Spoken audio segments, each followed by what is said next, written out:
Boy, what a game that was last night, Devils fans, but a pleasant what's going on, everybody. It is, as always, your host, your best friend, your confidant, your number one source, Neil Villapiano, and we welcome you to another edition of the Devil's State of Mind podcast, right here on the Hockey Podcast Network, as well as SportsWire Radio, the best place to get everything you need to know about your winners of 4 of their last 5 New Jersey Devils. And as always, guys, thank you so much for taking time out of your day to check these episodes out. Really do appreciate it. If you're here on YouTube, make sure to leave a like, subscribe, and hit the notification bell so you get notified every time a new episode comes out.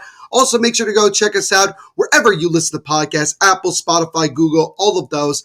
And if you happen to be on Apple or Spotify, do me a favor and drop a 5-star rating. Really does help out the podcast tremendously. As always, shout out to our wonderful sponsors here. We got, of course, SeatGeek. Use promo code Devil's State of Mind to get $20 off your first purchase. We also got DraftKings Sportsbook. And now with, again, you got so many different games in the NHL. The NFL, we're getting into the nitty-gritty here as we make that late playoff push. And you also got college football. And this month is particularly big because you have bowl games. So you have a lot of really fun, interesting matchups. And we just had John from CFP Talk Daily on our last episode talking a little bit about some really big bowl games, including the college football playoff. So with all that going on and more, you already know that DraftKings Sportsbook is your number one destination to get in on all of the huge cash prizes. So when you sign up for DraftKings, make sure to use our promo code THPN. And also shout out to Horns and Tail Napa Valley, the official wine club of the New Jersey Devils and the official wine sponsor of the Devil's State of Mind podcast. And use my promo code Devil's State to get 10% off your orders. Some really tremendous tasting wines with also custom Devils, bottles as well. They are the perfect gift for the Devils fan in your life. So I highly recommend you go get yourself a bottle and get maybe a loved one or a friend or whoever one as well by using promo code Devil's State to get 10% off your orders. So shout out, as always, to all of our sponsors.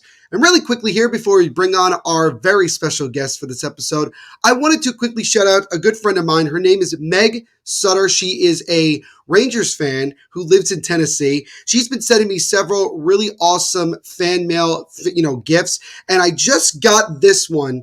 It is a Devil's State of Mind Christmas ornament. This is absolutely phenomenal that she actually sent this to me. She also made me a Devils logo one as well, so I'm really excited to put these both on the tree. She also wrote on the back of the Devil's State of Mind one, Neil, hope you have an amazing Christmas. Thank you so much, Megan, again, for the lovely gifts, and this one in particular is absolutely phenomenal. Really do appreciate it. See, it matches my sweatshirt, guys. How cool is that? But I just wanted to quickly shout her out. But Devils fans, we have a very special guest joining us. This has been a long time coming, and I'm so excited to have him on. We were actually planning on doing a live watch-along on the Hockey Podcast Network YouTube channel for Saturday afternoon's game when the Devils are in Calgary against the Calgary Flames. But unfortunately for both of us, due to other circumstances, we will not be able to do that game. But he brought up the great idea to come on the podcast, talk a little bit about the Devils, also talk about the Flames, because Devils and Flames have a lot of connections, not just from the offseason, but potentially what could happen down the road with the trade deadline. So it is with great pleasure that we welcome on the manager of the Hockey Podcast Network, big-time Calgary Flames fan, Mr. Kyle Manifold. Kyle, welcome for your first. I think this is your first time on the Devil's State of Mind podcast. How you doing today, my friend? It's good. It's been a while. I feel like it's been due that we needed to do one, right? So happy to come on anytime. And unfortunately a lot of connections between us two and probably further down the road with the Flames guys, but we'll see what happens. And we will certainly get into all of that as we go through this episode. But like I said, for those of you that don't know, Kyle is also, my main man when we do live watch-alongs. He did all of them with me during the playoff run last year. He's done several with me this year. He is absolutely phenomenal. He is what makes, in many ways, THPN go right now. He's doing a phenomenal job. We have well over 100 podcasts now on the network. I mean, he's absolutely killing it with his job. And I feel like I could speak for everybody saying Kyle does we wouldn't be where we are right now without him. So Kyle, I just wanted to, publicly, I know I thank you all the time behind the scenes, but I want to publicly thank you for all that you do here at THPN. making me tear up here a little bit. But no, I'm glad that everything's kind of working out for you guys, and everybody else is happy too doing it. So, this is it's a dream. So, we just got to keep running with it. Absolutely. So let's jump in to our episode today. And we are going to start, of course, with the first ever edition of the Hughes Bowl. As last night, the Devils were in Vancouver to take on the Vancouver Canucks in the first ever matchup between all three Hughes brothers. You could see here on YouTube, we have this lovely picture of Jack, Quinn, and Luke. I love how Jack's the only one smiling. Quinn and Luke don't really. It seems like Quinn and Luke don't really want to do this, but they're being forced to. Also, if you haven't yet, which you can go check out on our socials, Devil State of Mind on Instagram and also Devil State on Twitter. Luke Hughes was caught on a hot mic dropping a massive F-bomb because the technology for MSG was not working and he wasn't able to do the intermission interview. You haven't checked it out yet, highly recommend. Very funny, and gotta love the hot mics, right, Kyle? Absolutely. Always do. I think there was one, I don't know if it was last year or 2 years ago, it was that ref that called a penalty on someone, and he was clearly on a hot mic, and it was very clear. Yeah. And I think that was last year, if I'm not mistaken. Yeah, I think you're right. Yeah, I don't know who it was, but yeah, he was there dropping F-bombs too. But yeah, you gotta love, in any sport, football in particular, the NFL, with all of the sound technology that they use, there's going to be some hot mic that happens. It's really funny when it happens. So, I mean, yeah, I think in many ways this game was clearly about the Hughes brothers, but it wasn't just because they were playing against one another. They also lit up the scoreboard as they actually combined for 6 points in this game. Jack and Luke both had a goal in this one. Quinn added 2 assists in the third period, and we'll kind of just in chronological order, go through how this game went. So first and foremost, Eric Holla, who practiced with the team yesterday, finally back in the lineup after being injured the last couple of games. And so the Devils, while again, being still without Tomas Nosek and Dougie Hamilton long-term, they are getting healthier with Eric Holla back in the lineup, Timo Meier playing in his second game back from injury. And then you got the excitement of Shimon Nemec playing in just his second game in the NHL. And we'll talk about him a little bit later on in this episode. But to start this game off, both offenses came out flying in the first period as they tallied for 6 goals. Clearly, Thatcher Demko and, not surprisingly, Vitek Vanacek were not really on their game through the first 20 minutes. Jesper Brack, who got his 9th of the year, Eric Holla, Jack Hughes, as mentioned before, and Michael McLeod with the goals in the first period. And, yeah, it was 4-2 after 20 minutes of play. So, I mean, Kyle, was this just one of those things where maybe it was more defensive breakdowns, or was it just nerves by any chance because of how big the game was and the hype around it? Or was it just one of those moments where you say that's just hockey for you? I think it's just hockey at the end of the day, right? I don't think it's nerves. I think these guys knew this was coming for a while. And, it's not like this is the first time that Jack and Quinn have played each other. So, maybe it's new territory for Luke. But, yeah, no, this is just a case of, and we've done it through watch parties too, where we've mentioned like goaltending has been primarily an issue, I think, for you guys when in terms of like Akira Schmidt and Vanacek not playing to their potential. But I don't want to say I'm surprised that that's kind of the way that it went, but I think I'm more surprised that maybe Demko just let in that many goals as he did last night, and especially like you mentioned in the first period. So I think that's more surprising for me on my end, but overall, it's just the way it works sometimes. Sometimes the stick's hot, goaltenders are not, and that's just the way it goes. And that was the first time all year that Thatcher Demko had given up 4 or more goals. And so I was a little surprised that he wasn't pulled. I thought maybe after giving up that 4th goal, it made it 4-1, which great that the Canucks were able to get a goal late in that first period to make it 4-2.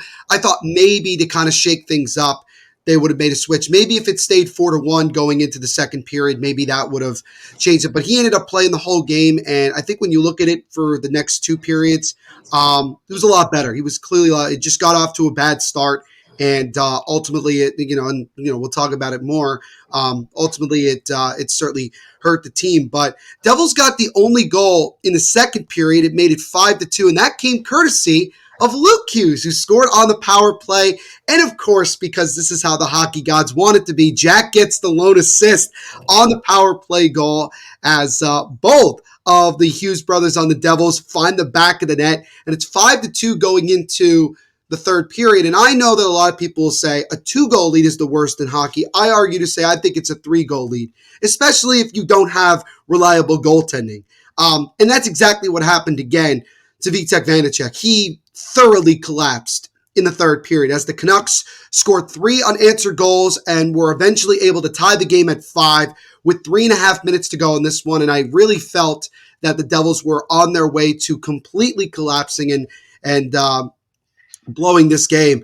But Jesper Bratt, who had been quiet for a long period of time, found the back of the net on a rebound, right place at the right time, tapped it in, and gave the Devils the lead back with just 33.2 to go. The Devils held on for dear life and were able to secure the 6-5 regulation win against the Canucks, the second time in a week in which the Devils scored the game-winning goal with just seconds to play. And even though it was a win, and a win is a win, and that's what it's going to look like on the standings, it felt like a loss. There was a lot of anger and frustration from Devils fans watching them have a 3-goal lead and squander it. But they still found a way to get the win. They've won 4 of their last 5. But Kyle, I want to get your thoughts, and we've talked about it numerous times, but I want to get your thoughts on Vitek Vanacek.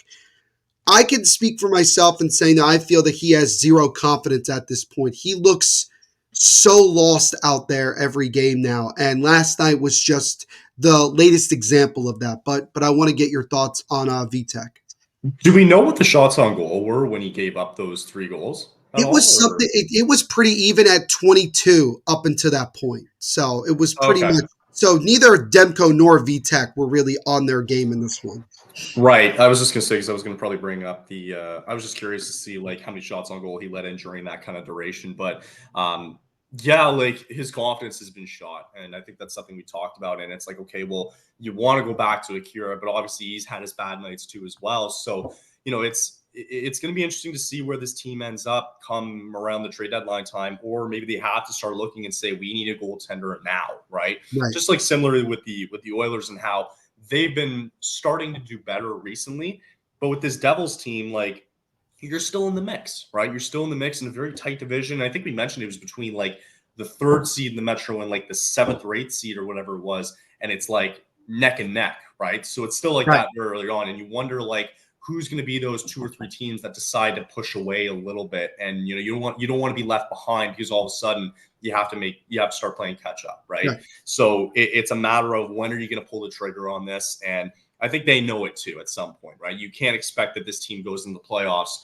And one of the reasons why you get so deep in the playoffs anyway in the first place is great goaltending. And a great example of that was last year with Sergei Bobrovsky, right? And in some cases in those 4 or 5 games, it was Alex Lyon too, right? Where it was great goaltending that helped the Panthers kind of get to all the way to the finals. So at some point, you got to pull the trigger with these guys. And you do have assets to get rid of too as well. And we'll probably get into it more. But at some point, you got to wonder, when are these guys going to make a move to upgrade goaltending? Because as Devils fans, if that's as frustrating as nice it gets, it could be a lot worse. You could be sitting here this morning with loss and blowing a 3-goal lead and losing it in overtime or whatever it may be. So you got to wonder, like, the frustration's there, and you have to think that there has to be a move to be made pretty soon.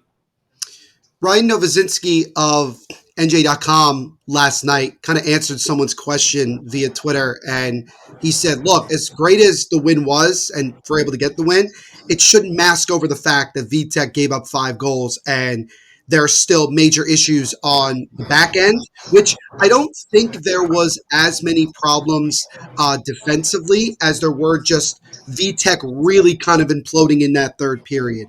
And I think that's the way you have to look at it. I think that probably the Devils are constantly looking around the market to see what's available. There are names out there, none of them that are going to completely move the needle to where the Devils want it to be, but could certainly move it a bit and be a better situation than where they're at now.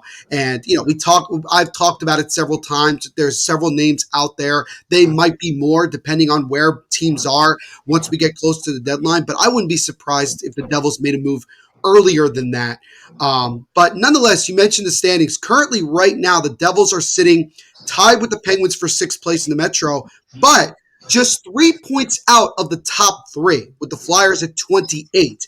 Islanders are at 27. Capitals are at 26. So in the Metropolitan Division, it continues to be very, very tight, which really shouldn't surprise a lot of people. And the Devils are only 2 points out of a wild card spot, with the Islanders having that second spot tied with Tampa Bay at 27 points. So again, they're still right in the thick of everything. As much as it feels like they're towards the bottom of the NHL, they're still in the thick of everything. And we should mention also, fun fact, Kyle, that if the Devils had blown that lead completely and lost, it would have been the first time in over 50 years that we had multiple teams blow 3 or more goal leads in the same night. The Islanders had a 4-1 lead over the San Jose Sharks, and thanks to Tomas Hertl's hat trick, the Sharks came all the way back, and William Eklund scored the game winner with seconds to go in overtime for the Sharks to come back to win their second road win, and they've won 2 of their last 3. So San Jose's starting to pick it up quite a bit over the last couple of weeks, but luckily the Devils were able to avoid blowing it, and they got the win. And as mentioned before, again, Devils have won 4 of the last 5. If they had, obviously, we look at if they had beaten San Jose at home, which they should have, we'd be looking at a 5-game winning streak right now. But nonetheless, winning 4 of their last 5, they're starting to find different ways to win hockey games, which is important. And they're getting off to a decent start here in the month of December, and hopefully they can continue it here. And again, Jack, Luke, and Quinn, 2 goals, 4 assists combined in this one. They certainly made this a must-see game. It was a fun game from a hockey fan perspective, and but most importantly for the Devils, good start to the road trip, and now they'll get ready for Thursday night. Even later start time than the game against Vancouver, 10:30 p.m. start time on ESPN. So it'll be nationally televised game for everybody to see. Should be a good matchup in the prediction that I had for the Cup final at the beginning of the season, Devils and Kraken, and it's looking so great right now. I feel bleak. I feel happy about it. But nonetheless, should be a good matchup. We'll see what the Devils can do. But Kyle, I want to shift to talking a little bit about your Calgary Flames, not just looking at where they are, but also there have been a lot of rumors about guys being moved out of Calgary. Nikita Zadorov, who we'll talk about in a little bit, because I know you had choice words about it from days ago, which if you haven't seen the last live watch along that Kyle and I did, I think I'd recommend you go check out the intermission reports, because I think that they're very important to listen to. That's all you needed to see, yeah. Right. But you look at the Calgary Flames right now at the time of this recording, they are 10, 12, and 3, pretty similar in standings. Well, not in standings, but just in points and everything to the Devils. 4th in the Pacific Division. Granted, the difference between 3rd and 4th is a lot wider than it is in the Metropolitan Division. Currently, the Flames are exactly 10 points behind the Canucks. So I think that top 3 is going to be fairly the same throughout the rest of the year, unless somebody dramatically drops. And they're 10th in the Western Conference, but they're only 4 points out of a wild card spot. And they're coming off a 5-2 loss on Tuesday night at home against the Minnesota Wild. And Kyle spoke to me right before we started that it was a really bad game from the Flames. Again, just really quickly, that's the first question. Your thoughts on the loss to the Wild on Tuesday night? Yeah, just seeing the reaction this morning. They really let Daniel Vladar and Dustin Wolf get hung out to dry, from what I heard. And just kind of seeing the highlights this morning, it was a very and Huska too was saying after the game that it was a very light performance in terms of the physicality, and the Wild just bullied this team around, right? And as much as how fast they were and how explosive they've been, on the odd man rushes and the turnovers and all that, it really comes down to the physicality of it, right? And that's where you are missing a little bit with Zadorov, which is understandable. But at the same time, you need to make up for it, and every man just has to step up and really try to battle for those pucks in the corners and along the boards, which is ultimately one of the reasons why they lost last night, because they weren't able to win those battles. Hence, the Wild were able to control it and really leave the goaltenders out to dry that night. So it was a pretty piss poor performance in my books. A team that you really, if you want to try to make the playoffs, you really shouldn't be losing to. But at the same time, these losses happen. We just saw the Rangers lose last night to the Senators. So it's hockey. These things happen, and I get it. But overall, looking at the bigger picture, the past couple of games for this team, or even like going forward, they mentioned this as death row, right? It started with Vegas and then went to Dallas and then it was Vancouver. And yes, there's Minnesota, but now even looking forward more, you got the Hurricanes coming up, you got the Devils on Saturday, you got a lot of still really good teams in the next 5 to 6 game stretch. And It's even more important to see about this team's identity now that Markstrom is out. And now you're going to really get to see what these goaltenders can kind of do for this team in terms of the value for Daniel Vladar and what type of player you're going to see out of Dustin Wolf in the next couple of games. So I expect Wolf to get a lot more starts, and I expect this team to kind of pull themselves together in these next couple of games and try to figure out who they are before Christmas break. There were certainly a lot of question marks around the Calgary Flames going into the season. Not really sure exactly where they were going to go. You mentioned they bring in Ryan Huska. They have Craig Conroy now as a GM. Kind of like a new era of Flames hockey. And, there was a lot of questions to, what type of direction do they want to go in, at least for this year. And again, they're still right in the thick of everything. So, it's not any time now to think about, well, the season's over, tanking, or whatever you want to look at. But obviously, the Flames have kind of been a little bit of up and down. They've had some really good games. They've had some bad games, like you saw last night against Minnesota. And you mentioned Jakob Markstrom, who is a guy that has been rumored to be maybe somebody that gets put on the trading block. Well, maybe it changes, maybe it doesn't, as he is out currently week to week with an injury that he sustained, I think, during morning skate prior to the game against Minnesota, where they said that a broken finger of some sort. I believe that's what Kevin Weeks said. And there was blood coming out of his finger. Like, it was like this very, very disturbing description of what Markstrom was dealing with, which, obviously you wish him, a speedy recovery. But now you mentioned Dustin Wolf gets a chance to get a lot of games in. Vladar, another guy that maybe could be on the trading block for goaltending needing teams. Now he'll get a chance to play a bunch more. So it's a really good period for the Flames to see what they're made of and, how they get out of this, as you mentioned, this death row. But obviously the Flames have already kind of started with moving on from guys that, quote unquote, let's just say, don't want to be there anymore and are part of,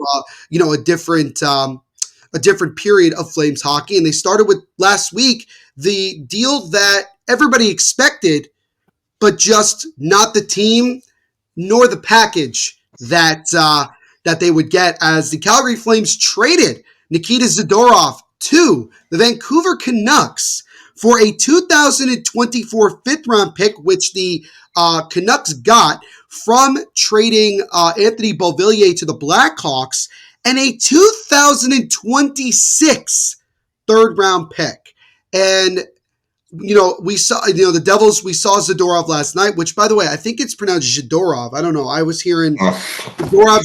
I don't know. I was hearing different names all night long. Pretty quiet night from Zadorov. He did have one big-time hit on Curtis Lazar, but and you now have that big-time pairing, the tallest and biggest pairing of defensemen in Tyler Myers, who was a turnover machine, I might add, last night. He was brutal. And now you have Zadorov next to him. But Kyle, you can, if you want to curse, you can. It's fine on this podcast. I just want to because some Devils fans may not have heard it, because Zadorov was a guy that the Devils were reportedly interested in. This was a guy that for what the Devils were looking for would have made a lot of sense if the Devils had gone after him. But obviously that was not the case. But, your perspective on the Zadorov deal to Vancouver. Yeah, I think all my rage is kind of like subsided. So I think you're fine okay now, for a little bit. But I think it was funny because you reached out explaining further, and I think it makes a lot more sense that, Toronto was another team that was very interested on Nikita, and obviously the Devils were too.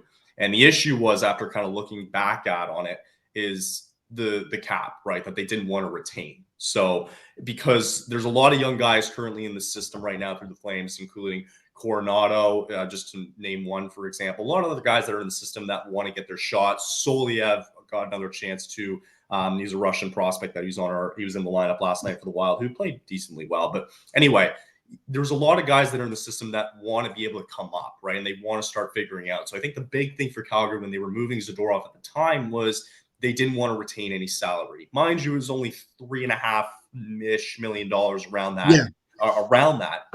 But yeah, like I think with Zadorov, he just didn't. It was odd with the way that it phased out at the end of it, right? Like, because it was a very sudden, it was very quick. We mentioned at the time, like, this is something that they need to take their time to look back on, or excuse me, like even looking forward closer to the deadline to try to get the best package possible. So clearly something was happening in that locker room that they needed to pull the trigger now. And they mentioned it before where maybe he just wasn't really mentally there anymore with this team. But in terms of what Vancouver had to offer is they said, okay, well, we're not going to retain any salary. It just means that your return is going to be a little bit less and a little bit later on than what we expect, right? So I know I ranted on the fact that the kid who is going to get eventually drafted by this team if they keep this pick in 2026 is currently in grade 11 right now. Right. And so we don't know if that pick's even going to be here come that time and where this team's going to be at. But, they have that now. And as much as I want to be angry at it, I can understand why they didn't want to retain any salary. But at the same time, even if they only retained about 5-10% of that salary to whoever, if they decided to go the route of Toronto or New Jersey, then I'd be okay with that, because you'd still have a little bit of wiggle room to bring in guys from your pool from the AHL like Coronado and Soliev and so on. So it makes a little bit more sense in that regard. So maybe that's why New Jersey pulled out. Maybe that's why Toronto pulled out and said we didn't want to retain a salary. And this is what they thought the best possible package could have been with Vancouver, and they pulled the trigger on it. I think if Dougie Hamilton, who very well could be out and maybe put on LTIR, because if he does, the Devils then open up well over $9 million in cap. They currently have just over $1 million in cap space right now. I think if this happened a week later and Zadorov was still on the Flames, I wouldn't have been surprised if the Devils made more of a full court press on acquiring Zadorov. I think that for the Devils, like you mentioned, I think it was a salary cap issue.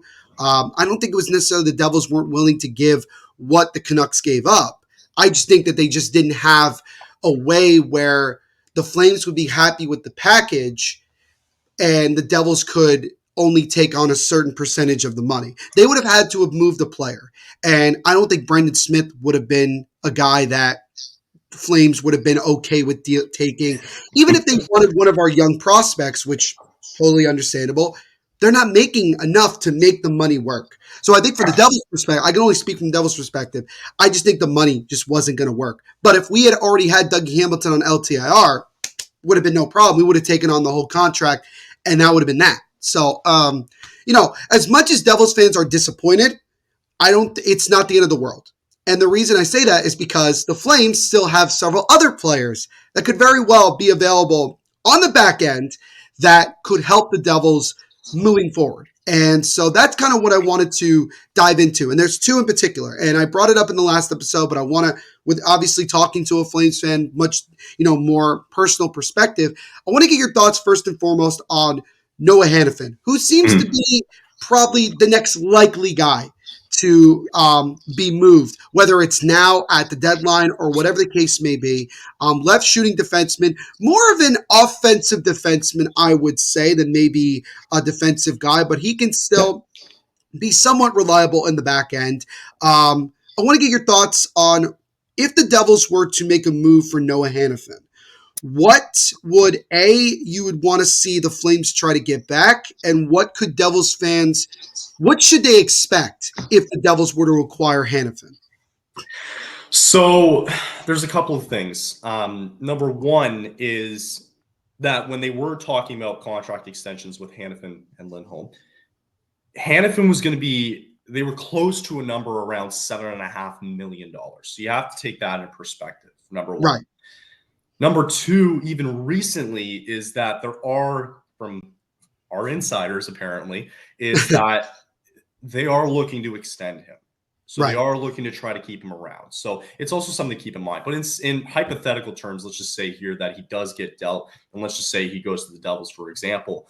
A package is probably going to be pretty hefty, because if that's the current contract talks that we're getting at around $7.5 million, then it's going to be probably a big price, right? And he's going to sign a deal, whether it be now or whether it be in free agency, that's going to be more longer term at around, let's just say, $7 to $8 million. So you're probably looking at a first round pick. you're probably looking at maybe a prospect that's not high up in the system, but a prospect.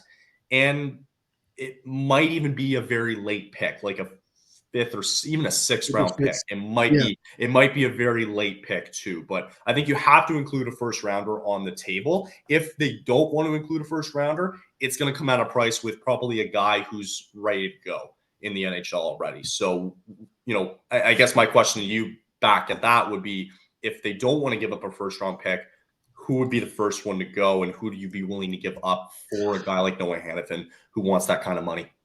I think based off of what Tom Fitzgerald has done with his trades is that he really likes to try to get guys on term, even if it's a sign and trade. I know that when they wanted Timo Meier originally, they wanted to trade for him with a contract in hand to be allowed to talk to him, sign a deal, and then make the trade happen.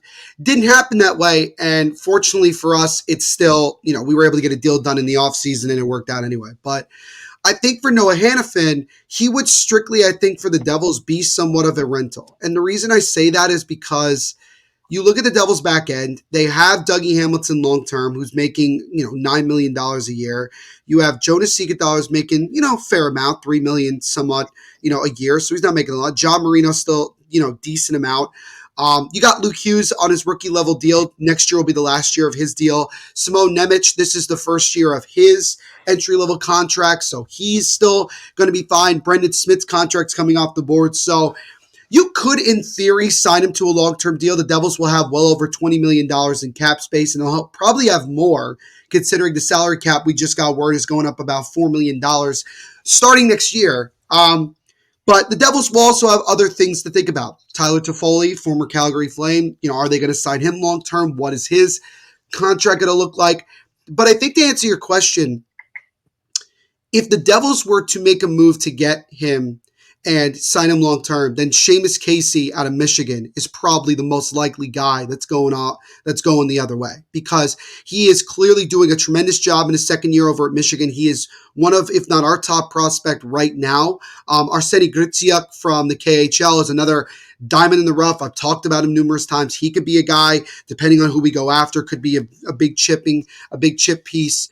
There's some other guys, Lenny Haminaho, who's a forward that could certainly develop in a Flames team that is trying to develop players like, obviously, Yegor Sharangovich as well. So that's the way I would look at it. But like you mentioned, even right now, he has his cap hit is just under $5 million. The only way the Devils even do this deal is if Dougie Hamilton's on LTIR. Like, that is exactly what we're going for. And we don't know if it's going to be in that situation. But depending on his injury, which could take 4 to 6 months if the Devils are unlucky, then yeah, he probably will go in LTIR, but we don't know yet. So we'll have to wait and see on that. Also, it should be mentioned, Noah Hanifin has a modified no-trade clause. It is possible that the Devils are on that modified no-trade clause for whatever reason. It's possible.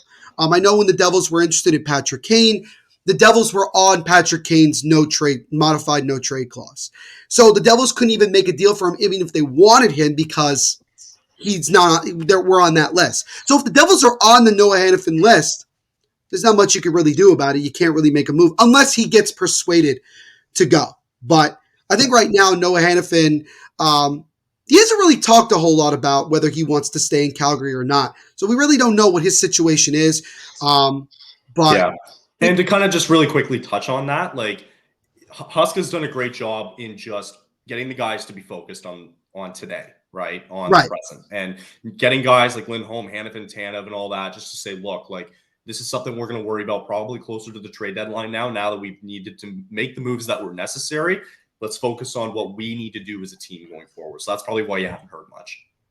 For sure. And I would say this, that Noah Hanifin is more of an offensive defenseman, which the Devils already have that. And I think that they're going to be looking for more guys that are a little bit more defensively reliable.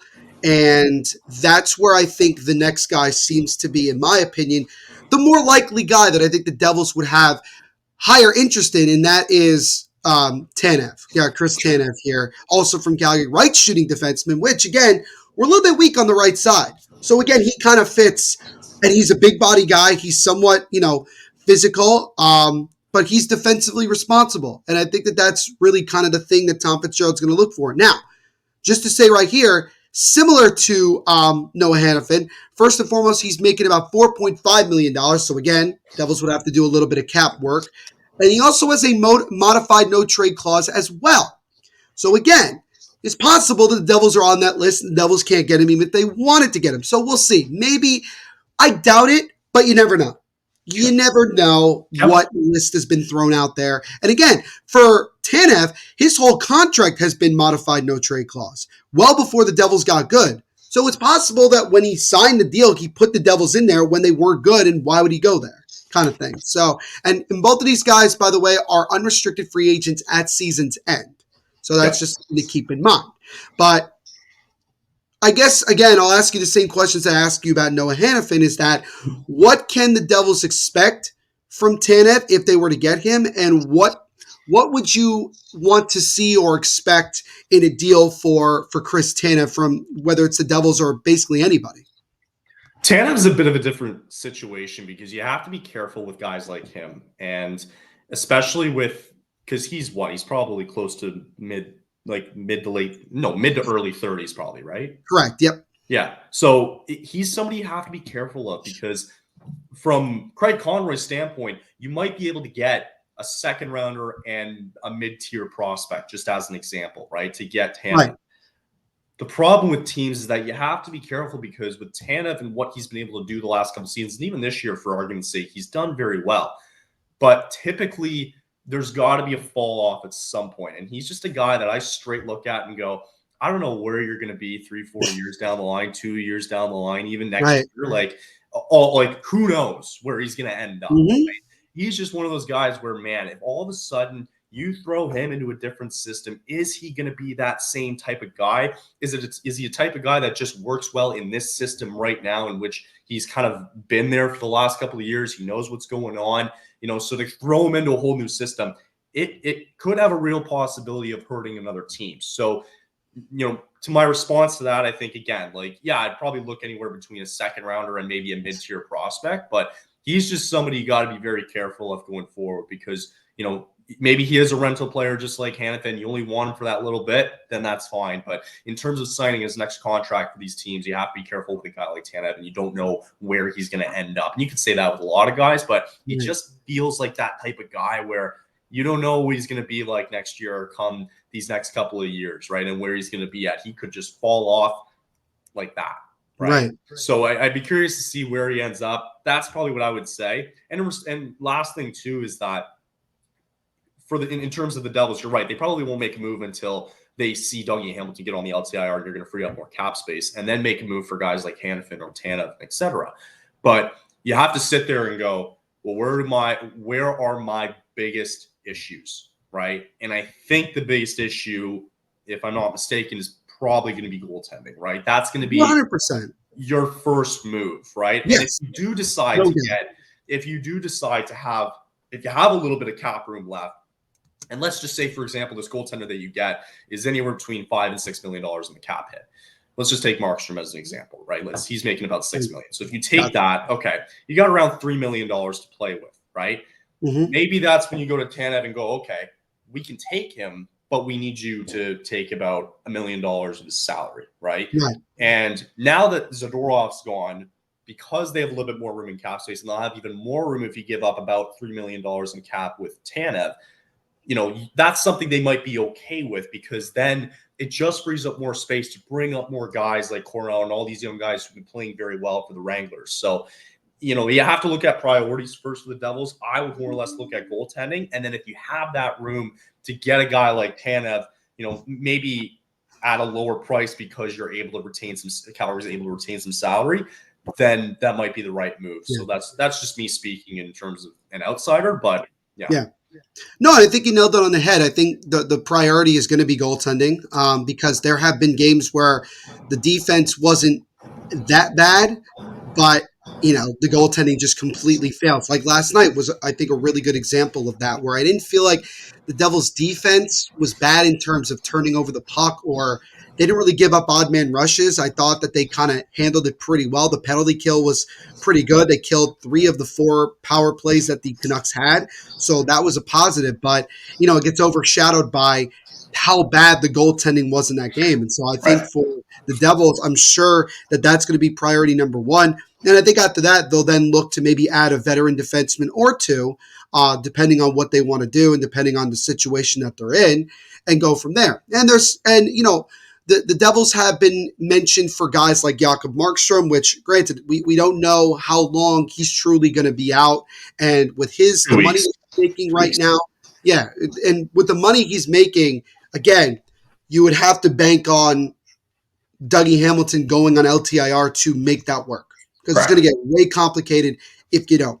And then Dan Vladar, he's been okay. I mean, I would say his stats are a tiny bit better than what we got, so that would not be the greatest amount. I think Devils fans are thinking more of guys like Jake Allen as a logical choice, or for some reason Elvis Merzlikins now has become an interesting name, but he's got several years left on his contract, so it's not like this would be a rental. Same thing with John Gibson. That's a name that's going to pop up. And again, you say Saros is going to be brought up until the Predators sign him long term. I think that's just going to be the honest truth. Predators are right now kind of even in their win-loss record, so I mean, it's not like that they're in any rush to make a move, and clearly it sounds like they want to keep Saros long term, so I guess we'll see what happens with that. But yeah, I was just going to say real quick, like last point on the goaltending, your real test for this team is not going to be against the Kraken. It's going to be the game after in Edmonton, I believe. That's going to be a real test for this team in terms of you got Seattle, and then you have Calgary on Saturday, and then Edmonton on Sunday. Sorry, and then Edmonton. Okay, thank you. So I think really the test is going to be maybe, yes, the rest of this road trip, but I'm really circling that Edmonton game going, okay, your defense is a little bit depleted now with no Dougie Hamilton, and depending who you throw in net, with Vanacek or Akira Schmidt, whoever it may be, that's going to be a huge test, because you got this Oilers team who has played well in the month of November, and they're looking to find ways to get back into that playoff hunt, which they kind of already have. So they might feast on this kind of opportunity, and that's a big test for you guys.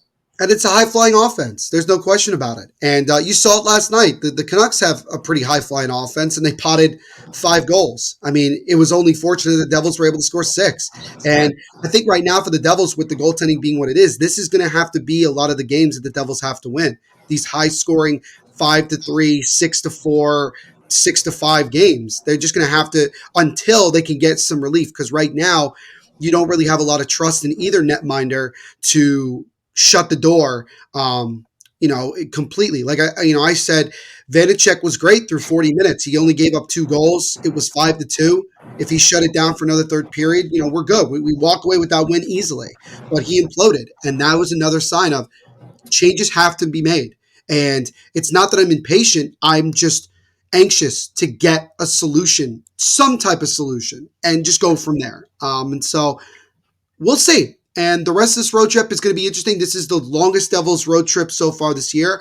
I think it'll be important for the Devils if they can find a way to finish with a winning record, whether that's 3-1, even potentially 4-0 if they get things rolling here. I mean, it would be great to come back to New Jersey on basically a 4-game winning streak when you come home to face Boston in the middle of next week.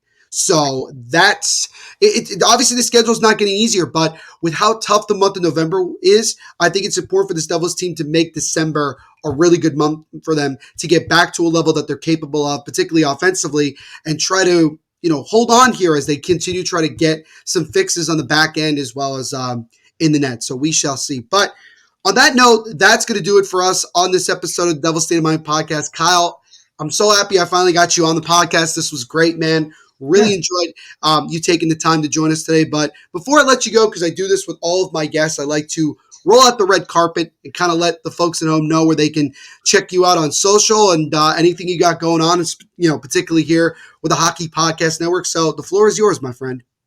Yeah, maybe just quickly mention just about just what we're doing here. Since last September, we've had about 40 shows, and now we're at 108. So it's and more is coming along the way. So it's only getting bigger. A lot more events too, as in the coming weeks. Actually, our next big one probably is going to be in the World Juniors coming up just around the corner. So that's a topic of conversation maybe around the corner. For sure. So yeah, no, World Juniors are coming up. Obviously, Winter Classic is around the corner. And it's just to kind of making sure that we're all happy, we're all loving what we're doing so far, and just kind of keep the trade rolling and keep the consistency up, right? So that's probably the biggest thing that we're looking for. And it's a big year for us, and we got a lot of things down the pipeline that we're hoping that are kind of coming into play and trying to get those pieces to fit. But overall, I love where we're at, and I'd love to see where we're going forward. So it's all good here.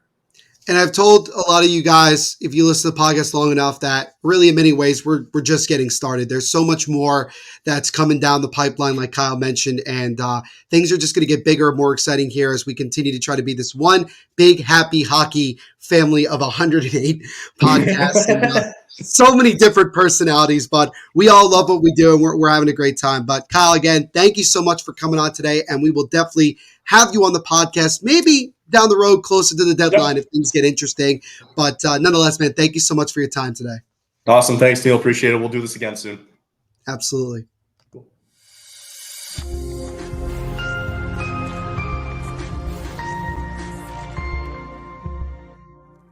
Say something.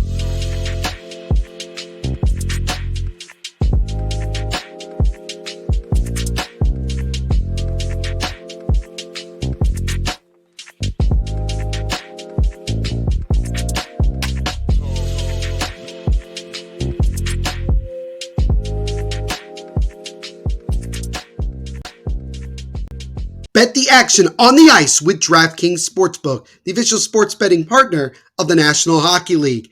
Download the app now and use code THPN. New customers can get $150 instantly in bonus bets for betting just $5 on hockey. That's code THPN, only at DraftKings Sportsbook, an official sports betting partner of the National Hockey League. The crown is yours. Bonus bets expire 168 hours after issuance. Gambling problem? Call 1-800-GAMBLER or visit www.1800gambler.net. In New York, call 877-8-HOPE-NY or text HOPE-NY to 467-369. In Connecticut, help is available for problem gambling. Call 888-789-7777 or visit ccpg.org. Please play responsibly. On behalf of Boot Hill Casino and Resort, 21 plus age varies by jurisdiction, void in Ontario. Bonus bets expire 168 hours after issuance. See DraftKings.com/hockey for eligibility and deposit restrictions, terms, and responsible gambling resources.